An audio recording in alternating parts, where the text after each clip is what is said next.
Hi மக்களே எல்லாரும் எப்படி இருக்கீங்க?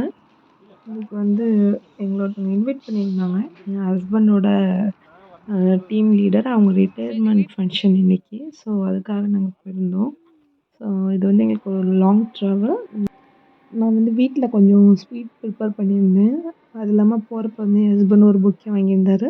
ஃபர்ஸ்ட்டு ட்ரெயினில் போயிட்டு அங்கேருந்து ஒரு ஸ்டேஷன் இறங்கி கொஞ்சம் தூரம் நடந்து போய் அப்புறம் ஃபெரிக்காக வெயிட் பண்ணோம். ஸோ ஃபெரிக்கா இங்கே வந்துருச்சு. ஹஸ்பண்டுக்கும் என் பொண்ணுக்கும் இதான் ஃபஸ்ட் டைம் இந்த மாதிரி ட்ராவல் பண்ணுறது. ஸோ அவங்க 2 பேரும் ரொம்ப எக்ஸைட்மெண்ட்டாக இருந்தாங்க. எனக்கு என்ன பயம்னா 2 பேர்ல ஒருத்தவங்க வாமிட் பண்ணிடுவாங்கன்னு தான் பயம். ஏன்னா எனக்கு அந்த வாமிட் பண்ணுற ஹேபிட் இப்போ இருக்குது கொஞ்ச நாளா. ஸோ 2 பேரும் அதை வாமிட் பண்ணிடுவாங்களோ அப்படின்ற ஒரு பயத்தில் தான் வந்தேன். ஆனா உண்மையாவே சொல்றேன், வெளியில நம்ப உள்ள அந்த சவுண்ட் கூட கேட்கல. நம்ப போட்ல போற சவுண்ட் கூட கேட்கல. ரொம்ப காமா இருந்தது உள்ள. நாங்க ரொம்ப என்ஜாய் பண்ணோம். இந்த தடவை என் பொண்ணுக்கு வந்து ரொம்ப என்ஜாய் பண்ணி எட்டி பார்த்துட்டு இருந்தா. ஆனா நான் இதுவரைக்கும் கடல்ல பார்த்ததும் இல்ல, போனதும் இல்ல. ஸோ இதுதான் ஃபர்ஸ்ட் டைம்னோன அவ நல்லா என்ஜாய் பண்ணி பார்த்துட்டு என் ஹஸ்பண்ட் வந்து நாங்க போற வழியிலலாம் அவங்கள பத்தி தான் நெறைய பேசிட்டு வந்தோம். ஏன்னா, அவங்க இதே மாரி தானே வந்துட்டு போறாங்க ஆஃபீஸ்க்கு அப்படிங்கிறத பத்தி தான் நாங்க நெறைய பேசினோம். இந்த இந்த போட்ல பார்த்தீங்கன்னா, அவ்வளோ பேர் இருந்தாங்க. ஸோ நெறைய ஒரு தியேட்டர் அளவுக்கு நெறைய சீட் இருந்துச்சு. ஸ்பேஸும் இருந்தது.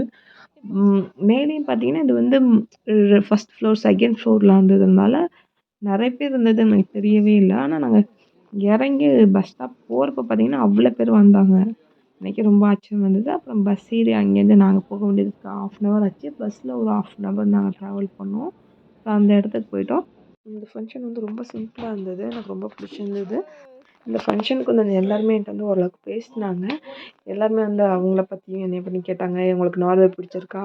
நீங்கள் நார்வேக்கு புதுசா வந்திருக்கீங்க. எப்படி இருக்குன்னு நெறைய பேர் விசாரிச்சாங்க. ரொம்ப கைண்டாக இருந்தாங்க. எனக்கு ரொம்ப பிடிச்சிருந்தது. நாங்க எல்லாரும் தான் இருந்தோமே தவிர, ஃபங்ஷனில் யாரை மீட் பண்ண வந்தோமோ அவங்க அங்கே இல்லவே இல்ல. அவங்க பற்றி தான் நிறைய பேசுவோம். அவங்க கட்டின வீடு அப்படின்னாங்க. ஹஸ்பண்ட் அண்ட் ஒய்ஃப் தான் இங்கே சேர்ந்து வீடு கட்டுவாங்க அப்படின்னாங்க. அப்புறம் பார்த்தீங்கன்னா அவங்களோட டிஷ்லாம் வச்சுருந்தாங்க. நிறைய ப்ரெட்டு, சாலட்டு, அப்புறம் வந்து சூப் அந்த மாதிரிலாம் வச்சுருந்தாங்க. இங்கே இருக்கவங்கள அவங்களே சர்வ் பண்ணிக்கிட்டாங்க. யார் யாருக்கு என்னென்ன வேணுமோ. என் பொண்ணுக்கு வேறு தூக்கம் வந்துடுச்சு. அவங்களே வந்து அவங்க ரூமுக்கு கூட்டிகிட்டு போய் என் பொண்ணை தூங்க வைக்க சொன்னாங்க. எனக்கு ரொம்ப கம்ஃபர்டபுளாக இருந்துச்சு அவங்க வீட்டில் இருந்தப்ப. நாங்கள் மீட் பண்ண வந்ததே யாருன்னா இவங்கள தான். இவங்கள தான் மீட் பண்ண வந்தோம். இவங்க இப்போ அவ்வளோ எனர்ஜியாக இருக்காங்க. ஃபங்க்ஷனை முடிச்சுட்டு நாங்கள் கிளம்பிட்டோம். இதோட ஃபர்ஸ்ட் யூடியூப் சேனல். ஸோ எல்லோரும் எனக்கு வந்து சப்போர்ட் பண்ணுங்கள், ஷேர் பண்ணுங்கள், சப்ஸ்கிரைப் பண்ணுங்கள், லைக் பண்ணுங்கள். So bye bye. இன்னொரு விலாகில் கண்டிப்பாக பார்க்கலாம்.